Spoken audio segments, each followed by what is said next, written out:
Welcome to the Throttle Up Leadership Podcast. Our theme for 2026 continues.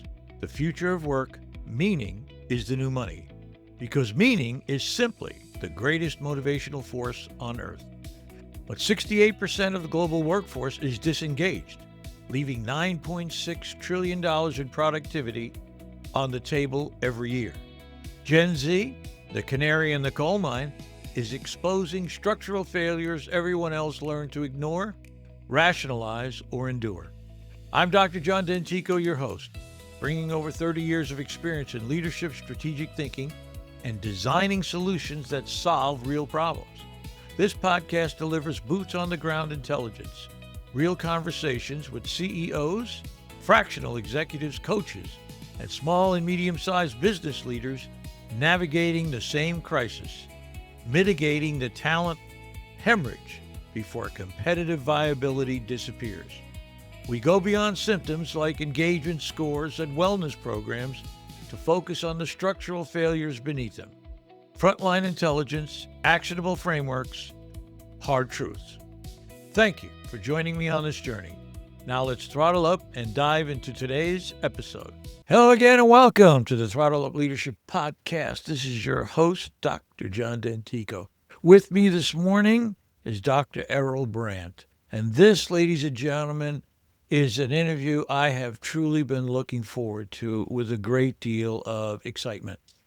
My guest today has sat through more than 300 month ends, and he's here to argue that the month end itself might be one of the biggest hidden drags on modern business.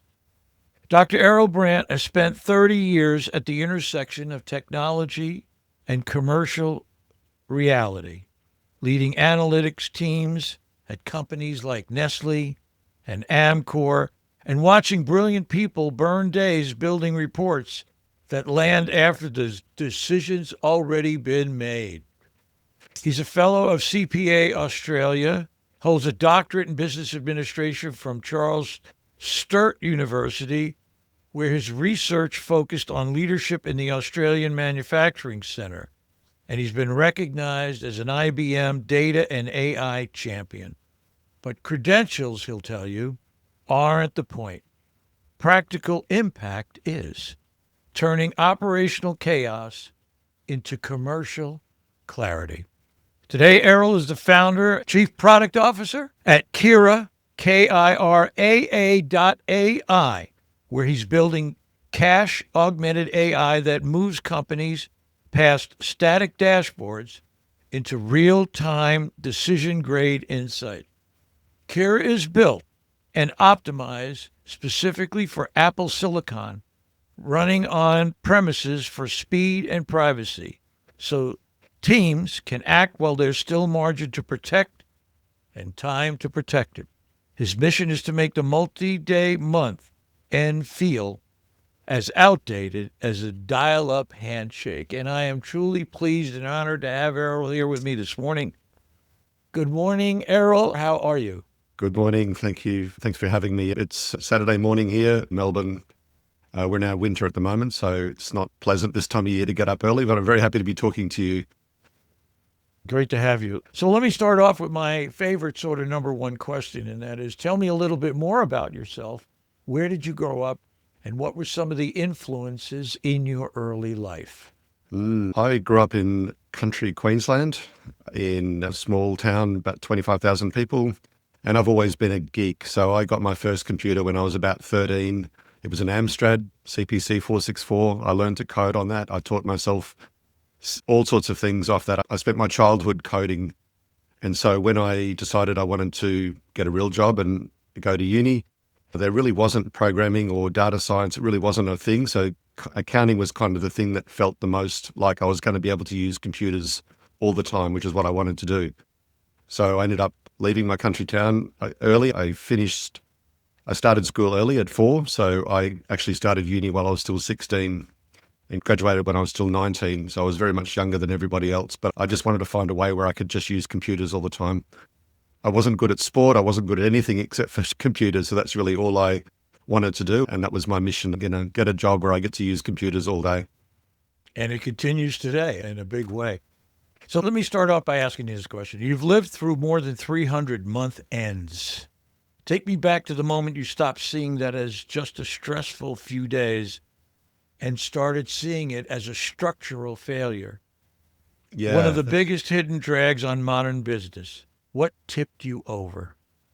yeah. So because I worked for Nestlé for a long time and we did a lot of improvement projects, and I would have been through 10 projects to try and accelerate month end. Everyone would always complain that the finance team is working late every night for a week and they can't take leave and they're all unhappy.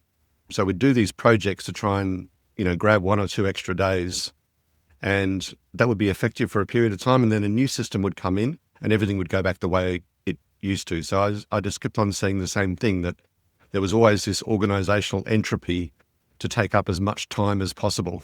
It's almost like, what's that? Is it Parkinson's law? Work fills to the available time. So it doesn't matter what we did from an efficiency point of view, people would always find a way to stretch it back out again, add a new requirement, we're not even keeping up with the requirements of what the leaders need. So when they see we've got some free time in the system, they go and put more requirements in there to keep feeding the beast. And that's when I realized it's structural, because that doesn't matter what we do, it's never going to be good enough because they're always going to want more. Yeah, I completely understand. I sent you a copy of the field book that I just completed, and everybody's always treating symptoms, and they're not treating the real cause. And the causes are structural. Yeah, 100%. The young folks today are looking for values alignment, for example, and they're looking for an ability to act, to have personal agency, and also have a path to growth. But I have to tell you this story now. I know I prepped you for this story before we started the interview, so I want to tell you a little bit story, and it's got sort of a little bit of a lead in, so it'll take a couple of minutes to do it. Yep. I am old enough to say this, but in 1976, I was a young naval officer just returning from my third deployment. I had done 2 deployments in the Western Pacific on an aircraft carrier, and had just returned from a 7.5-month Mediterranean cruise. And one of the things I did on that cruise was I saved my money, because I knew I was going to buy myself a brand new automobile when I got back to the States. And that's exactly what I did. And the car I chose was a 1976 Datsun 280Z. And it was a wonderful car. It's still my favorite car to today. But an interesting thing occurred when I owned that car. Datsun in 1975 chose to change the car radically and it was one of the first cars that introduced fuel injection in a brand new car. And up until that time, cars ran with carburetors, as you well know. Carburetors, they're simple, but they're very inefficient in delivering fuel to the cylinders. I just get a little technical here. But the idea is that I looked at this, and of course, in the United States, smog and catalytic converters and all these kinds of things to clean the air were coming onto cars, and they were coming on very hard. And carburetors just couldn't keep up with the level of efficiency or power required. But fuel injection was a nirvana in terms of what it could do. And I remember thinking to myself back then, driving this car, that there is no way, I said to myself, and this is what I call a bit of foresight. It wasn't a vision as much as it was foresight. I said, there's no way that carburetors will last. Fuel injection is the future. It has to be. And today, most every car made around the world uses fuel injection. And I have to tell you, here's the lead, and here's the moral of that story. When I look at AI, and I've been involved with AI now pretty heavily for the last year, doing my writing, doing summations, proposals, and all different kinds of things like that, and helping me. I even talked about it in writing the field manual.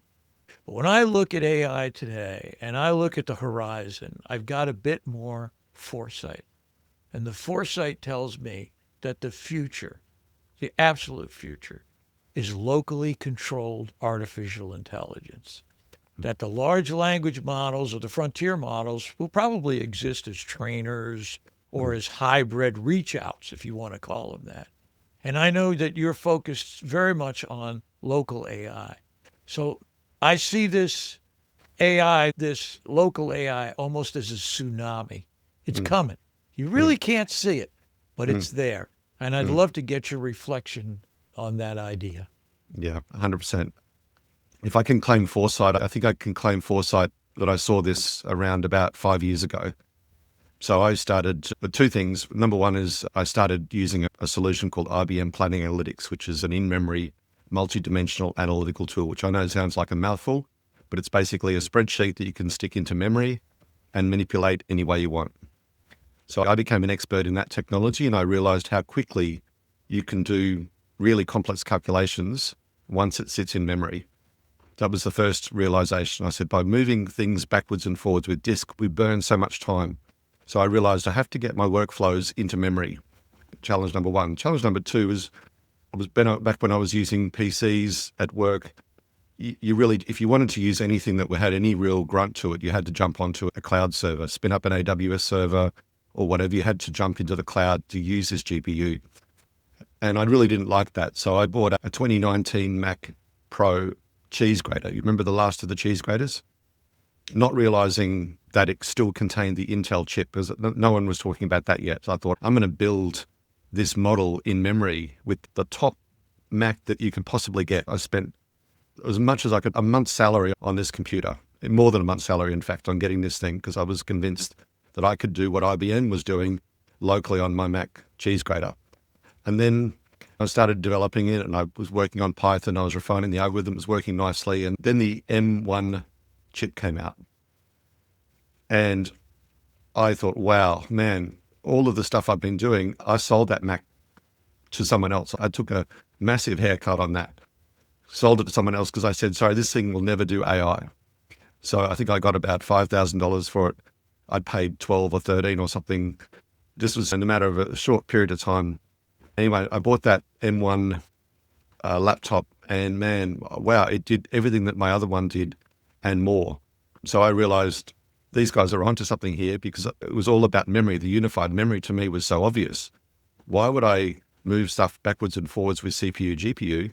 I've got it here. I just get enough memory on my laptop. I can do whatever I want and no one's going to stop me. And that was the whole realization. And then I started playing with training models, image diffusion models. And more and more I did this, I realized, man, everyone's going to want to be able to do this. This is such a no-brainer.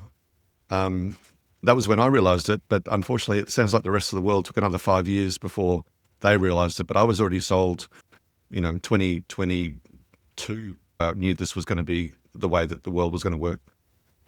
Well before ChatGPT, well before even that was a thing. Yeah, I'm there with you. I bought a M1 Mac Mini myself, and the difference between my old, I was running at the time a 2012 MacBook, Yeah.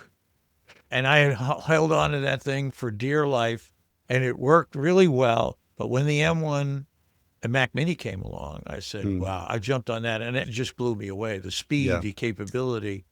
And I'm running right now an M4 Mac Mini Pro. Yeah. And with 48 gigs of RAM, and I kicked myself because I didn't get the full 64K. Actually the same, right? Yeah, I just said, what an idiot. Well, this is before ChatGPT, and I thought, Yeah. why would I ever need anything more than 48 Correct. gigs of RAM? Yeah. And now you go, God, I can't get enough RAM. Yeah. So, and because of my own experimentation with local models. Yeah. So to me, it's very, very interesting. I want to go down this road. It'll be it'll be an interesting road that I personally have not explored with any other guest. And that is the subject of the AI bubble. I want to talk about that just for a few minutes with you. Yep. My impression is, and I'm a neophyte. I mean, I'm just sort of like a guy who uses it to write and to express myself. I call it my thinking partner. I call it my ability to sometimes, even at my rather young age, to find the words that I'm trying to express. And it helps me find the Yep. wording. And people say, well, it's supposed to make you more efficient. I said, listen, I've never worked as hard as when I've worked with AI. I mean, there's just no two ways about it, because Yeah. it's a constant back and forth until you Yeah. find what you need, until it hooks into the voice and hooks into the, okay, yeah, now I see what we're trying to Mm. do here, that kind of a thing. Yeah, But understand. it's a beautiful capability, no question about it. But anyway, I want to talk a little bit about the bubble. And this is from other sources that I've been watching and listening to. And that is, my impression is if the bubble isn't here right now, it's pretty close. And I Mm. think there is a bubble. And it's a Mm. bubble for the frontier models, really. And the two things I would say that are driving that, and I'd love to get your reflection, are the rapid development of local models. I personally use Gemma, but Quen and the other Chinese models certainly Mm. produced at a minimum cost to what the frontier models are using Mm. in terms of tokens. And the other one is the big dog, Apple, Mm. who's all in on producing an AI capability for their 2.5 billion devices spread throughout the world. Yeah. I see it coming. And if the tsunami is coming, I'm starting to see waves on the shoreline that are saying, Mm. be ready for this. I'd love to get your reaction to that. Yeah, I've estimated the number of Apple devices at about 1.7 billion. So I think Okay. OS 1, OS 12 and above. So with the right specs, I think there's around 1.7 billion devices that are capable of running AI right now. So I think that's sort of the sleeping giant that no one has understood is available. But I think the reason why we're in this bubble is because, Microsoft saw OpenAI, saw a great technology. They saw the opportunity to corner the market and to capture the cloud. It was it was pure opportunism. They saw the opportunity to say, if we put this technology into our Office suite, no one will ever be able to touch us. That's the whole reason why they poured $10 billion into it. And then obviously that sparked a response, which then sparked an international response. And then all of a sudden we're in this arms race and we didn't ever need to be there. The technology, as I discovered 10 years ago, large language models are good for the types of things that you're talking about, creative work where you want variation. But from a business point of view, you can't have things just making stuff up. But, this is not the right tool for this job. But someone just saw an opportunity and they went for it. And I think what's happened is that they've realized now, as you've noticed, the narrative has also changed over the last couple of years. We started talking about LLMs, and then we started talking about prompt engineering, and then we started talking about cache sizes, and then it was around agenticness and harnesses. And every time there's a problem, there's a new fix that comes in over top because the core idea doesn't work for business because it's non-deterministic. It's a probabilistic model.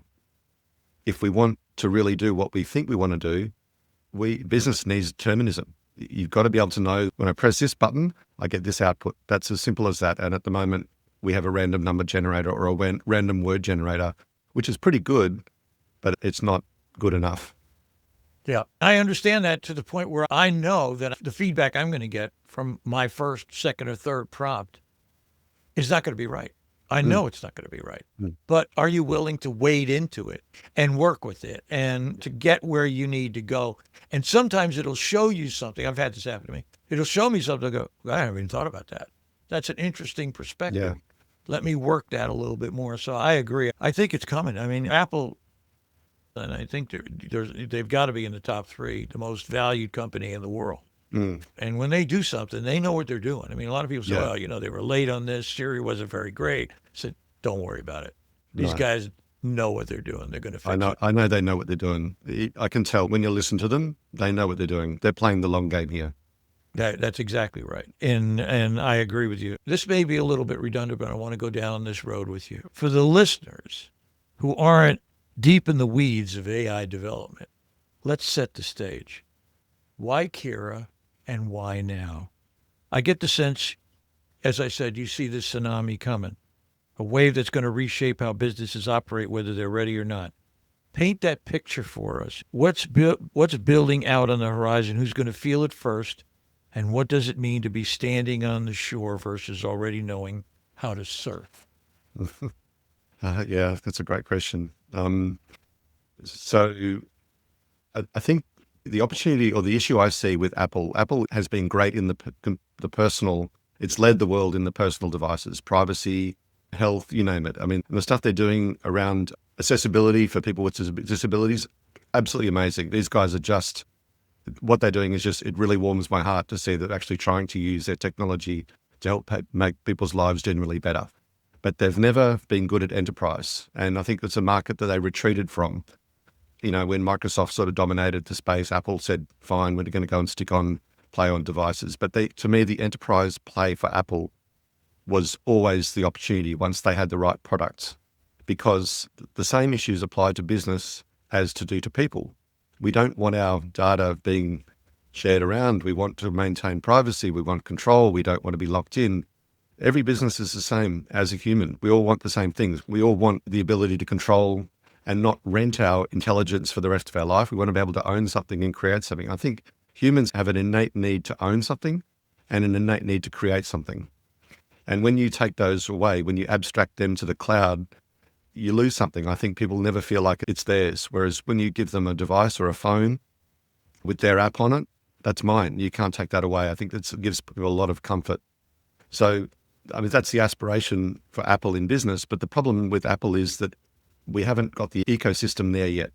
They don't have what I call the data plumbing. They don't have the workflow tools. They've got all of the APIs and the software and the libraries, but unless you're someone deep in the weeds like me, you can't join those things up easily. So what I see for Kiraa is the AI enabler that allows people to say, I'm going to download this app and I want to run these 3 jobs to do these 3 tasks and put them in three locations. That's it. Just run this for me. So it's like the Thermomix of AI.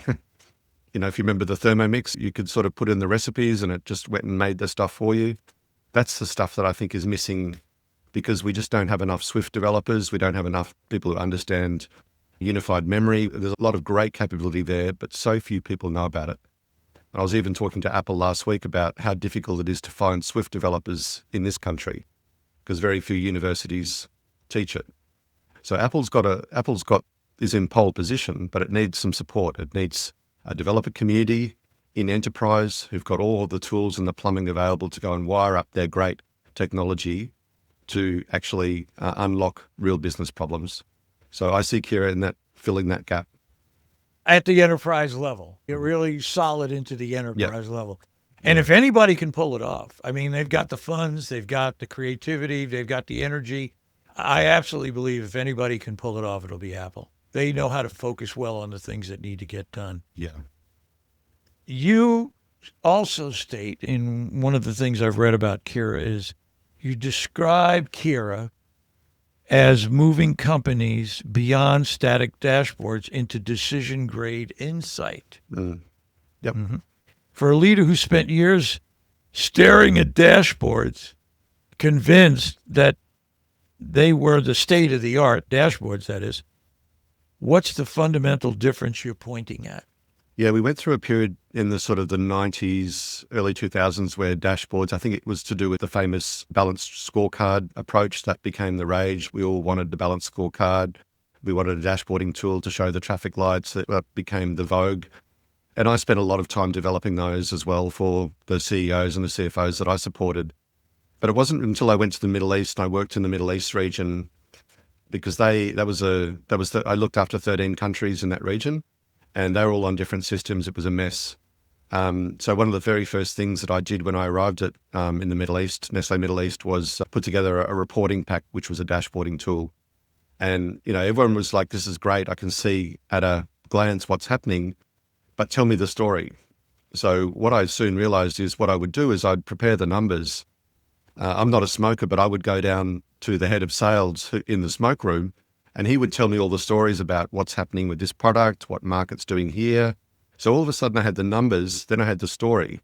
So then the next morning when I arrived back at the office and I prepared the report, I would give it to the CEO. He was a French guy, Jean-Louis Chaumet, and I'd say, "Here's the report for today." And then I would give him the 2-minute summary.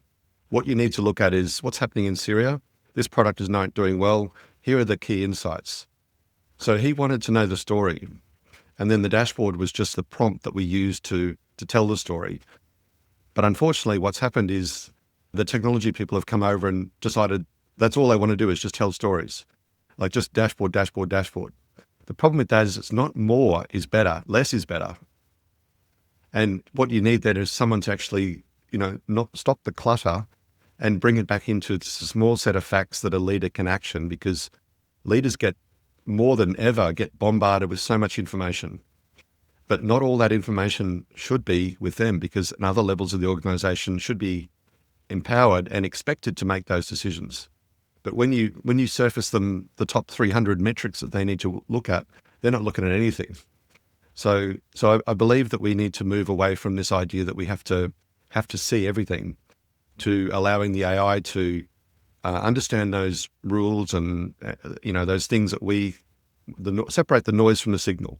AI can separate the noise from the signal, and that gives leaders the cognitive clarity to go, I need to work on these 3 things today. So I think we need to stop the world from just producing more and more information and produce less information, but more knowledge. And that's the key insight, is how do I distill that information to knowledge so a leader knows the top 3 things I need to work on today. Because we're not that smart, right? We can only do a few things, right? Just they better be valuable, though. Yeah, I agree. I'm going to try to sew a couple of ideas together here and then get your reflection.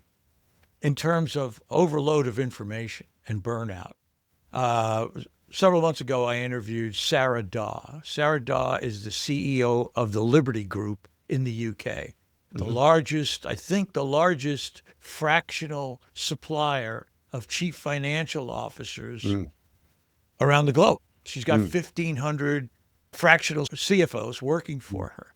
And one of the issues that she pointed to when we were doing our interview and afterwards and watching some of her information is that CEOs are burning out at an alarming rate. In fact, what her I would call it, from my perspective, her interim fix is co-CEOs. But for me, that doesn't get to the real heart of it. And I think the heart of it is what I tried to bring out in certainly in my field report, and that's personal agency. Yeah. The ability to make a decision at your level. Yeah, 100%. To have the knowledge and have the trust. That's the big one. Have the trust of the organization to say, oh, Bob down there, he knows what he's doing. He'll figure it out. He'll make some calls, and then he'll let us know, and we'll kind of all put it all together and make our way down the road together. And I think there's such a lack of that personal agency. And certainly Gen Z, part of the report was Gen Z is exposing this issue that's been prevalent for every generation. Yeah. It's just that the generations before kind of put up with it. We just kind of said, okay, we'll do it. But going back to something you said before about control and autonomy, the human characteristic is to seek a level of control and autonomy over their own lives. I mean, that is personal agency writ in capital letters. And again, I can't help myself, but I think that locally controlled AI is the real fruition, if you will, of personal agency. That I control what the data that's on my computer, how I want to use it, and different things like that. That I have control and autonomy not only of my life, but my data. I'd love to get your reflection on that. Yeah, I think the autonomy piece is really big. And my doctorate was in leadership. So particularly looking at servant leadership. So the particular leadership theory that I like is around thinking about the CEO or the leader not being at the top of the pyramid, but at the bottom of the pyramid, enabling all the other people in the organization to achieve their goals. And I think once you put the ego aside and you realize that, well, I think of my job now as just the coach. Everyone's very clear on where we are and where we need to get to. I just need to get out of the way and just make sure, have you got what you need? How can I help you get there? Are you going to be okay? What do I need to make sure? And you're presenting this as your solution. I'm not taking the credit. I'm just coaching you. Stop thinking of the leader as being the boss who's got to sit on top of everything, and start thinking of the leader as the cheerleader or the coach. Gen Z love that. They love it because they want to show you how smart they are. And you know what? Them are really, really smart. They are native to technology in the way that you and I are not. We grew into this. They grew up with it. So I love the way that they use technology in ways that I wouldn't ever be bothered even to try. They've got no fear with this stuff. So coming back to the AI point, if you've got these, Gen Z who are tech natives, willing to try anything, and you've got this amazing technology that they're looking at going, well, how can I do that so I don't do that? They're already solving those problems, and they're solving problems that we haven't even thought of yet because they're just trying to get to the end as quickly as possible. Yeah. So I always talk about the one thing I've always hired for is smart, lazy people. I always love smart, lazy people. I always stress, I prefer a lazy over a hard worker any day because they just want to get the job done. But they've got to be smart about it. I also have a doctorate in leadership studies. Was honored to study with a gent by the name of Dr. Joseph Ross, who wrote arguably the best theoretical study of leadership ever undertaken called Leadership for the 21st Century. Yeah. And my perspective on leadership, and it differs from a lot, and I'll just kind of give you my perspective. There's a difference between being a leader and doing leadership. Yep, 100%. For me, leadership is a process. People can learn the process, the moving leadership, and step into it. I've always taught leadership as a process. My simulation work, which by the way used no computers, we'd put 40 people in a room with playing 7 different stakeholder groups and playing a realistic scenario and let the people dive into it and work through it as different entities. You always would just make, leadership appear in the room because people had to collaborate. They had to walk over and talk to another group, and you could see the process forming. So for me, leadership is a process. And I also, this is the big thing about that, and we talk about this in every other discipline, doctors, lawyers. You can go to school and you can learn to be a doctor. Okay? You can learn the information, but can you be a surgeon? Can you put that into use? You can go to school and learn to be an engineer. Can you build a bridge? So the whole idea is we forget about the transfer, the transfer from the ability to learn and understand information and then put it into effect, to actually do something with it. And now here's the real twist.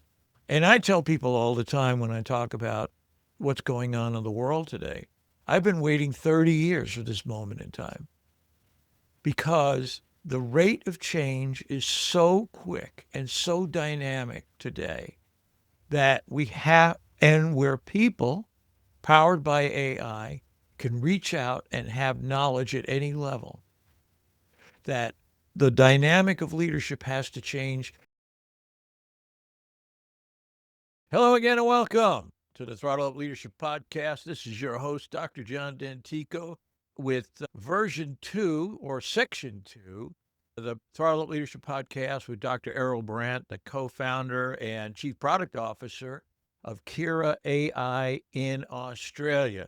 So let me tell you why we are having a second go at this. A couple of weeks ago, Errol and I were having a wonderful chat for the podcast, and everything was going well. And then we had a connection problem, just a technical difficulty that shows up every once in a while if you've ever done a podcast. And we agreed that we wanted to finish it.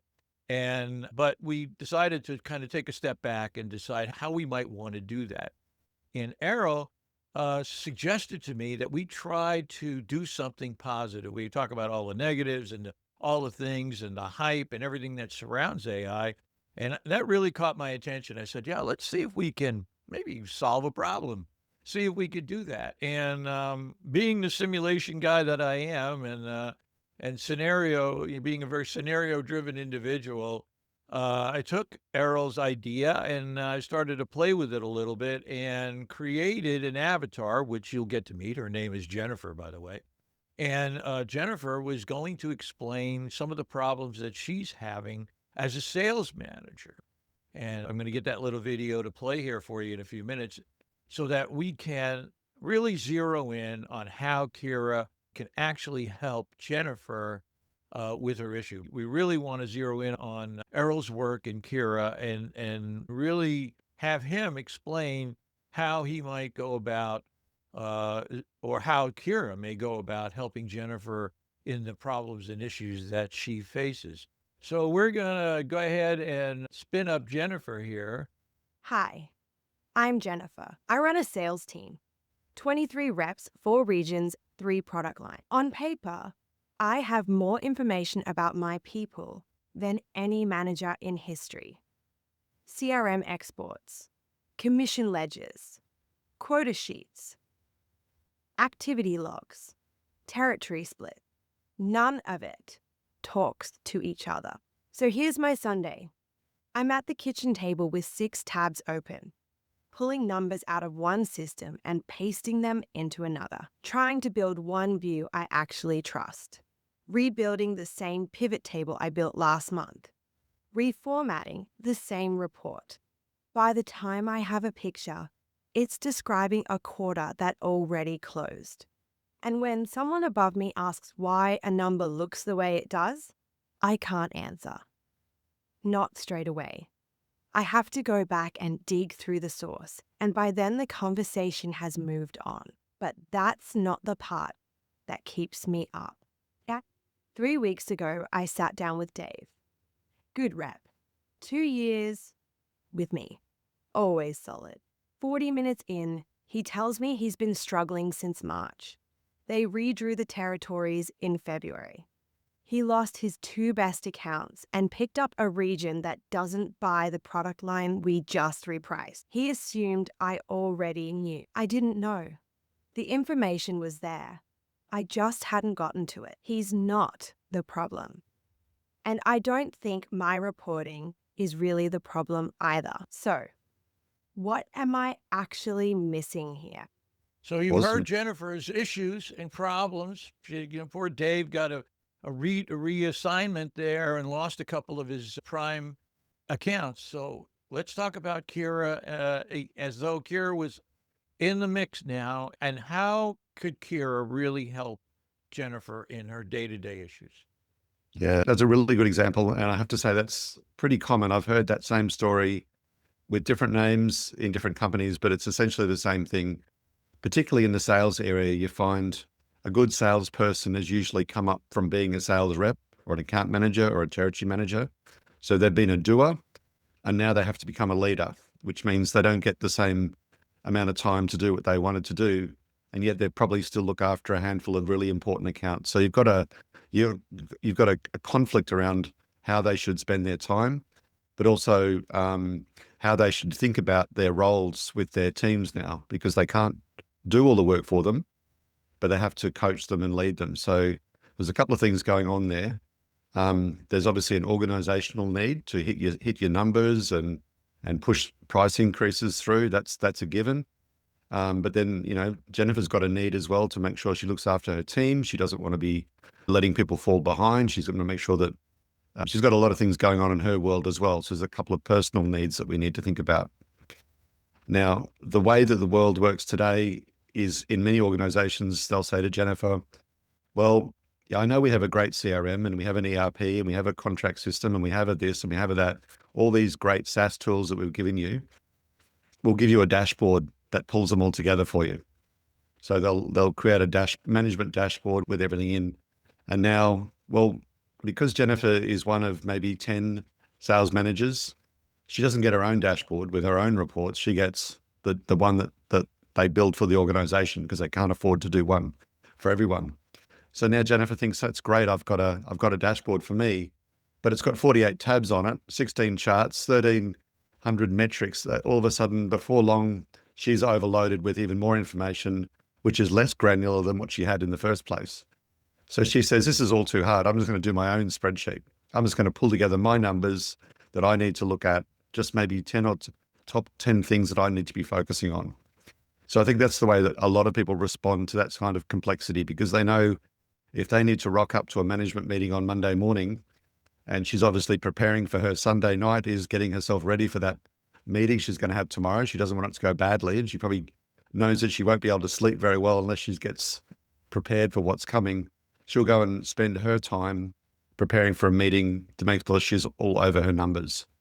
That's very common. In fact, I used to have a thing in my own world. I'd always like to get to inbox 0 on a Sunday night because I used to hate coming to work on Monday knowing there was 50 or 100 under emails, but that's a separate issue. So the way I think about this is the problem that we have with AI at the moment is we're trying to give everybody the same tool. You get Copilot and you get Claude, and these are all generic tools that any organization can use, any person can use, any role can use. And you say, just put your information in there and Claude or ChatGPT will give you the answer you want, which of course sounds great in theory, but in practice, Jennifer's world is a lot smaller than the 80 or 100 or 200 billion parameters that have been used to train that model. So she could care less about 99% of what's in that model.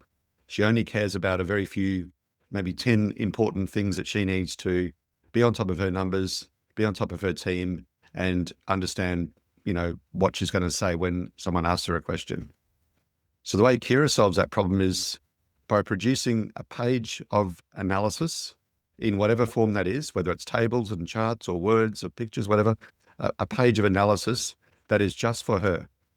Only her role, even down to her specifically.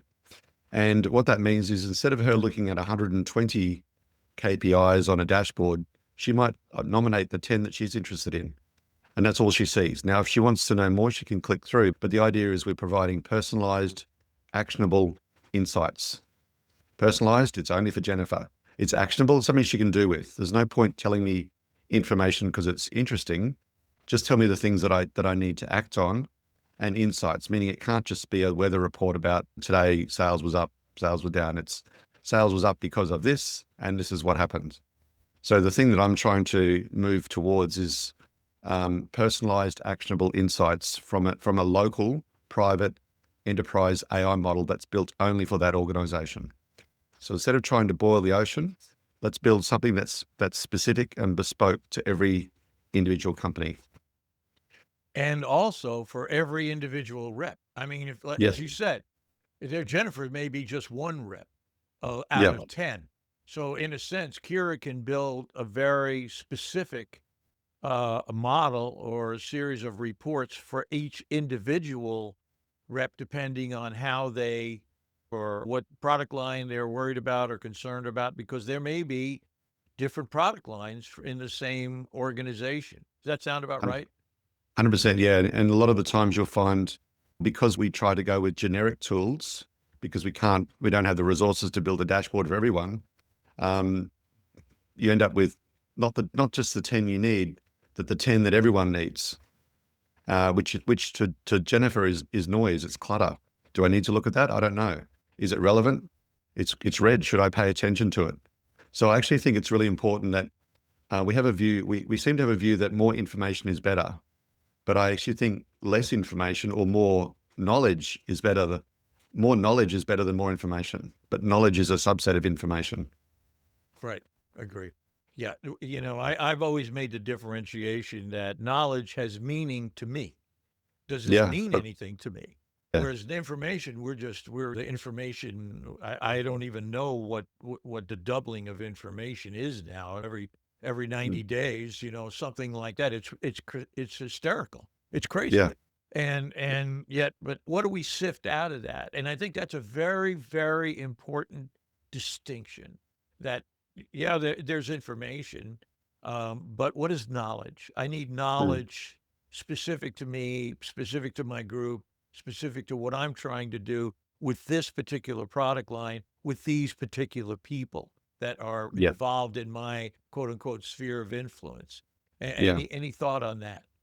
Yeah, there's a famous diagram called the DIKW pyramid, data, information, knowledge, and wisdom. If you might even have a graphic on that one. It's 100 years old, so people have been talking about this for a long time. Yet these days, when I talk to people in business, they use the terms data and information interchangeably. But to me, they mean very different things. A data point might be an invoice or a CRM record. Information might be sales for the week, but knowledge is we are behind budget in these areas and we should do something about it. I mean, they're very different things. And wisdom is knowing whether you should spend time fixing this problem or that problem. So it's definitely a pyramid that people need to be thinking about when they're approaching problems as to what's the data, what's the information, what's the knowledge, and what's the wisdom. Right. No, I agree. And I would say just from listening to you that Kiraa then is really a knowledge engine. It's Yeah. really about taking data, which the world is filled with data, collated. It may be information in a sense that there's a certain listing of different kinds of information, but it's still not knowledge. It's Mm. still not knowledge until it has a specificness, if you will, to me. And Yep. does this mean anything to me? Does it help me in my job? Does it get in the way? Those kinds of things. And then, of course, the wisdom to make the judgments, the ability to have been down this road several times before. There's in my original book in Throttle Up, I quoted a guy by the name of Gary Klein. Gary Klein wrote a book called Sources of Power. And Gary Klein, he believes that the more times you see something, and you've been through it over and over again, it creates a decisional process for you. Mm. You learn, you build intuition, Mm. and you can train intuition. And that intuition really starts to create a sense of wisdom, about Mm. something. If for example, if Jennifer's been in her job, let's say 3 years as a sales manager, she's way different on year 3 than she is when she joined Yeah. the organization because Yeah. she's seen this, and all of a sudden, she's part of what he refers to as RPD. I can't think of the nomenclature right now, but RPD is the way that you see something over and over again, and it builds sort of this intuitive capacity. So I think that's part of the knowledge aspect as well, that you have this and are able to, in a sense, give birth to wisdom from this. Mm. Any thought about that in a manner of speaking? Yeah, I think that's it's also probably the way I think about it in terms of tacit knowledge. There's organizational knowledge and there's knowledge about your customers, but tacit knowledge is that stuff that you can't put your finger on. You just know that you know it. Or sometimes you don't even know that you know it, but you express it. I've had many instances where someone will prepare something for me and I go straight to the number that's wrong. I just know that's wrong. And I don't, it just jumps out at me, but it's because I've been looking at that for so long that it just becomes obvious in a sense. Yeah. So I think that tacit knowledge is something that we can't measure, we can't capture, and we forget. And when I talk about when I lost my colleague Fred, we lost tacit knowledge. And so that tacit knowledge is all the stuff that we didn't know that we knew until we knew that we didn't know it anymore. And you think about Jennifer's struggle is she's got a team member who's struggling, who would otherwise be a great performer. She didn't know that there was a problem. She obviously wants to fix the problem, but she's got a problem that she didn't know that there was something that could have been dealt with before it was a problem. She's missing the signal from the noise. She couldn't see the signal because there was so much going on. She could never possibly hear all of those alarms going off if there's 127 of them. Yeah, I agree. And RPD, by the way, means recognition prime decision making. Perfect. That's exactly what RPD says. It's you recognize it, it becomes it's firefighters, police officers, nurses, doctors who've been on the Yeah. job for 10 or 15 years have this built up, this intuitive capability, this tacit knowledge Yeah. built up inside of them that they see it. And I think, and this is so interesting at the crossroads of AI because we've heard all the hype, all the jobs are going to disappear and everybody's going away and all this kind of stuff. And what I think they don't realize, those folks who are saying that or pushing it, is that you're going to lose tons and tons of tacit knowledge when people walk out the door. The people who can recognize something before it actually becomes an issue. I'd kick it over to you. Any thoughts on that? Yeah, I agree. That's been, I think the tech world has started to walk back from that now. They claimed the jobs apocalypse and then realized that number one, people don't like that. That's not a version of the future they want. But it's also not true. I mean, AI writes pretty bad code. It takes a senior developer to fix bad code. Yeah, you can write a lot of it, but writing a lot is not the name of the game. It's writing good code. In fact, less code is better than more code, almost invariably. So I think we've been optimizing for the input, not the output. And I think that's the other problem is that we can get so obsessed with the tools that we forget what we're trying to do with those tools in the first place. Right. I agree. Let me just zero in on one thing because it's a curiosity, and that happens to be Dave, the Mm. rep that works for her. How might Kiraa help her spot that the issue with Dave? How might that be elevated Mm. to her if she's now got a Kiraa designed knowledge information system? Yep. Yeah. So one of the things that we do, first of all, is we start with roles. So who are, we call them personas. So Jennifer would be exactly a persona that we do. We think about Jennifer. What decisions does Jennifer need to make? She needs to hit her targets. She needs to, all the things she needs to do. What behaviors do we need Jennifer as an organization to display? Do we need her to display coaching behaviors, or is that not her job? Do we need her to display account management behaviors? What are the behaviors that we want her to do? And if you want someone to do a behavior, you have to make it easy for them to do that behavior.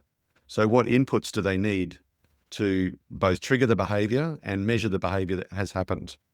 So in the case of Jennifer with Dave, one of the things we might say, Jennifer, part of your role is to coach your team. The way that we would like you to coach your team is we want you to look at things like call rates, conversion rates. These are our leading indicators to know whether your reps are doing the things that we believe will lead to the right behaviors. And so one of the things I would be saying to Jennifer is, for the daily snapshot or the weekly snapshot that I give you, I'm going to give you some information about the behaviors that your team are displaying.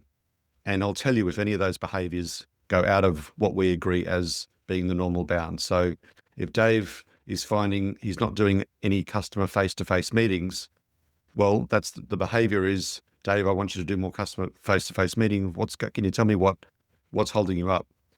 Dave says, I can't get appointments.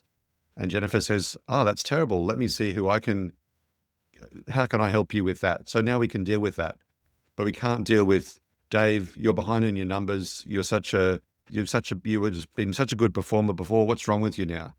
Nothing wrong with you. He hasn't got the behaviors that are working for him now. We need to fix his behaviors. Yeah.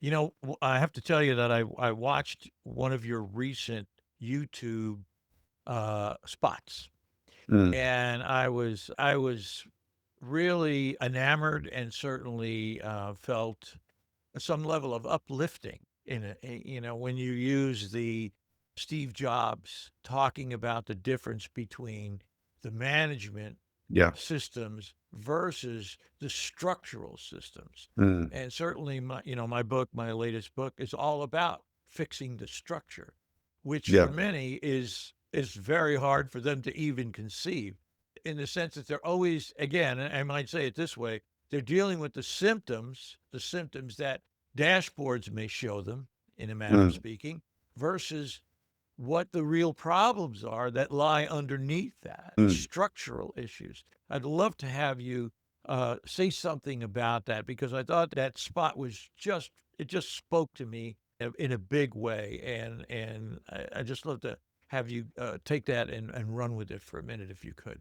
Yeah. So this was a talk that Steve Jobs did at MIT in 1992.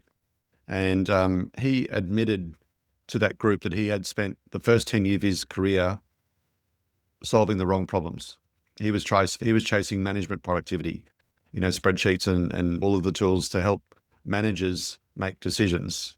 And he said, that's interesting. When he went across to Next, he realized the opportunity way, way more valuable is on operational productivity, understanding the problems that people on the ground face to do their job. And they'll tell you all the time. That's, the one things I used to love about sales teams is that they will tell you all the reasons why they can't do what they do. And having the ability to understand those and say, okay, so if I'll give you a good example. A few weeks ago, a company came to me and said, look, we would like to be different to our competitors because we want to give excellent customer service to all of our reps. We want them to go out in person and visit our customers. The problem is that when we go out to our customers, we haven't got time to prepare decks about, this is the sales, these are the deliveries, this is how we went. We don't have time to prepare those. Could you come up with a way where we could, actually go and see more customers, but not spend more time doing our decks. And so the idea we've come up with, which we're currently developing, is the rep will have an iPad. They pull up into the car park of the customer. They press a button, and the PowerPoint deck is already built for them. So they know what that deck's going to look like. They know it's going to grab all the right information. It's going to tell the right story. They can have confidence that they can just 5 minutes before in the car park, have a flip through, have a great conversation with a customer. The way that it's done today is they might spend Monday and Tuesday in the office doing out all these presentations, and Wednesday, Thursday, Friday might be on the road. So if you can eliminate that friction and just put the operational productivity in their hands, they'll go and see twice as many customers and they'll have much better conversations. But, that's not something that I've probably tried that idea in corporates for 15 years and never got anyone interested because that's a crazy idea. We never can do that. Yeah, I agree. It reminds me of a project I was working on a couple of years ago with a small fencing company in the United States, and they were paying bonuses and quarterly bonuses, and the needle wasn't moving. Mm. I had talked to them about, forget your strategic planning. Let's talk about strategic thinking. Mm. Let's find the hindrances. What's the issues? Mm. To make a long story short, I went to Dallas, Texas, had a meeting, had 15 of them in the room. We went through a strategic thinking exercise, and we found a structural problem. It was a structural problem. And they came back and revised it. There were, a couple of things. One thing happened to be that they had no training pipeline, so that people new folks that showed up, there was no growth trajectory for them. So they worked on that. And the other thing was, here's the most amazing thing. Once they got their structural issues fixed, they could double their revenue without ever hiring anybody else. Yeah. Because everything was just not slotted to be efficient in terms of how they were able to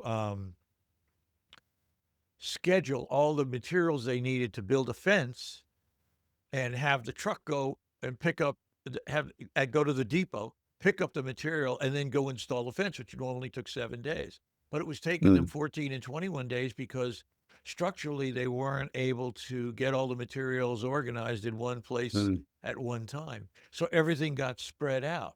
And they used, one of the things they did on their commercial projects was they used contractors. So by being more efficient and fixing the structural issue, the contractors could make more money because everything was there. They could pick it up, go to a site. 7 days later, they're moving to another site to build another fence. So I'm an absolute believer in fix the structural problems and all the symptoms go away. So it's a very, very interesting, very interesting dilemma. I think it's a great example too, because there's a paper released 2 weeks ago. I've got a video coming up on it that looked at success predictors of AI inside organizations. So what are the things which predict success in AI?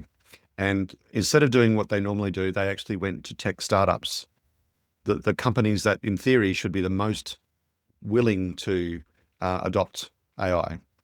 And one of the things they looked at is whether, one of the things they said was, is the attitude towards AI a predictor of success? And it wasn't. So it doesn't matter whether you thought it would change the world or it didn't change the world, it had no bearing on the actual outcome. The thing that moved the needle was organizational redesign. It's structural problem, it's systems thinking. It's looking at this not from how do I automate Jennifer's job, it's how do we look at the sales team together and redistribute the work and find ways for technology to take away the friction. It's way harder, but that's the only way you're going to actually be able to shake out the opportunities, because the opportunities don't live in roles today. The opportunities live in the system that's not working properly. Yeah, I agree. I absolutely agree. And I think that's not only it's part of the adoption process. And and again, I won't go into the detail, but in my book, we talked about other things too, the human side of it, the human side of why people say, I don't want to, push it away because, it's being foisted on them, being pushed onto them rather than them playing a real role in the adoption. And as you say, redesigning the organization with the input of those folks who are going to use it and say, if it's going to do this, I could use it this way. And I think we could modify, our outputs or sales using the systems in this way rather than just having it heaped on them. Just use it. There was, and companies have backed away from this now, as there was this, well, if you're not using enough AI, we're counting the tokens you're using every week You're or every bad. month. That's right. You're not doing enough AI. We were counting your tokens. Yeah. That they just washed out to sea after a while because that's not how you do it. That's not how you treat people, and it's not how you take advantage of such a tremendous capability in any organization. So we'll Yeah. see how it works out. I think this also comes back to servant leadership. And as you know, that's something that I'm very passionate about, and organizational design. This week I've been so busy because we've had our quarterly team conference. We've got everyone from around the country together, and we do that. The first day of that is to look back and say, what promises did we make to each other and what have we delivered? And then the next day we look at, okay, what are we going to promise together to do when we catch up for next time? So it's almost like it's a celebration, but it's also like, okay, that's done. We go out to dinner. Thank you very much. Now, what's next? That's sort of the cadence we do every quarter. And and my co-founder are really big on this. We don't like the idea of individual contributors. All of our work is done through teams. So, this idea in corporate that everyone gets their own performance plan and they all pass or fail depending on their objectives, I think is the wrong way to mobilize a workforce, particularly in a small company. You've got to be having small teams which are accountable, and stop looking at roles as individual contributors. And when you do that, the productivity that you unlock by letting people with complementary goals and common needs work together is amazing. Yeah, I'm always outstanding. And accepting what the team says as ground Yep. truth. Yep. In Yep. other words, oh, wait a minute, we can't do that. I'm sorry, we don't. No, we Yeah. don't do that. No, accepting this is ground truth. This is what we have to work, and giving them, as I like to say, meaning. Giving them meaning in the work that they do every day. I mean something to this organization. Yeah. They listen to me. I love it here because I'm being heard. I'm being part of Yeah. the dynamic. I'll kick it over to you. Go ahead. Yeah. So one of the big, there's two principles in that we used as bookends there. One is around the problem statement. We can't leave that room until we all have an agreed problem statement. And it might take us 20 minutes or an hour sometimes to get all those words, but nobody leaves that room until we all agree what the problem is. And it sounds very simple. And we've made this mistake many times. I thought it was this, you thought it was that. Until we get all those words on the paper, what is the problem statement? Number one. Number two is, by what measure will I prepared to say that I'm accountable? What will I promise to deliver at the end? It might be the customer. We're working on a project at the moment to do a Kiraa build for a home solution, and we've not been in the home market before. There's a lot more complexity around the home because of privacy. So we've said, here's the problem statement. Now, in order to evidence in 3 months' time whether we achieve that, is we will be accountable because we will have delivered this particular thing as a team. Do we as a team agree to deliver that? Yes. I can get out the way now. The problem statement's been defined.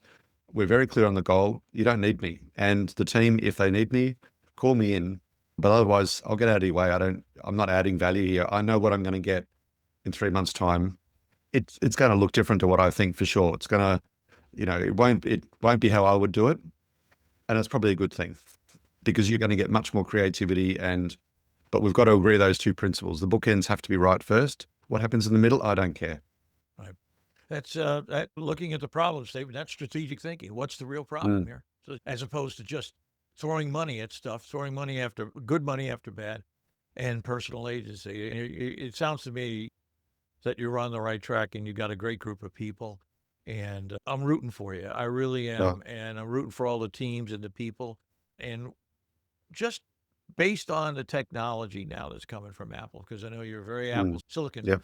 focused, as you look down the road in terms of time and the technology that's coming and what you're faced with now and having some foresight into the future, where do you think Kiraa hit the stride, if you will? Yeah. So there was a bit of a news that came out last week that Apple about the product roadmap for the Apple chips, and one of the reporting was that they'll be having a 1.5 terabyte Mac Studio. Now, to most people that sounds like a big number. What is 1 terabyte? What does that actually mean? What can I do with that? And the first thing people go is, well, can I run Claude on that? No, well, that's not useful to me. But that's not the right way to think about it. It's not. Don't think about what you can do today with tomorrow's technology. You've got to think of it as, imagine every company of any medium size, they'll spend $30,000 on a photocopier. They'll spend $30,000 on an enterprise AI solution, just like they have a photocopier. It's just another piece of equipment.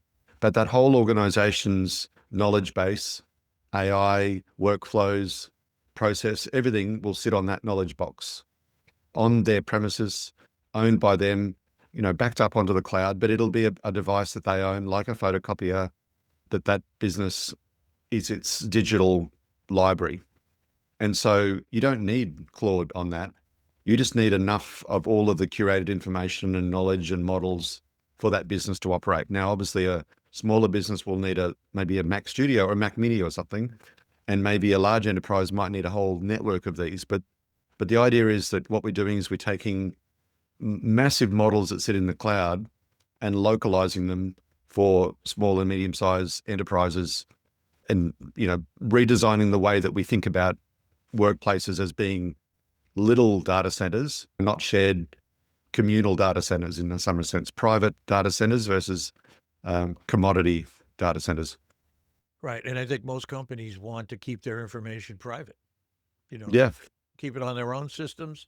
We don't want to share it, especially competitive information. If you're in a hot market or something like that, you're making different kinds of, pieces of equipment, everything from tires to, to brake pads, who knows, keeping things under wraps, if you will. So I have to tell you, I wish you and your guys the best, the brightest future and the greatest successes in the future. This has been a wonderful conversation.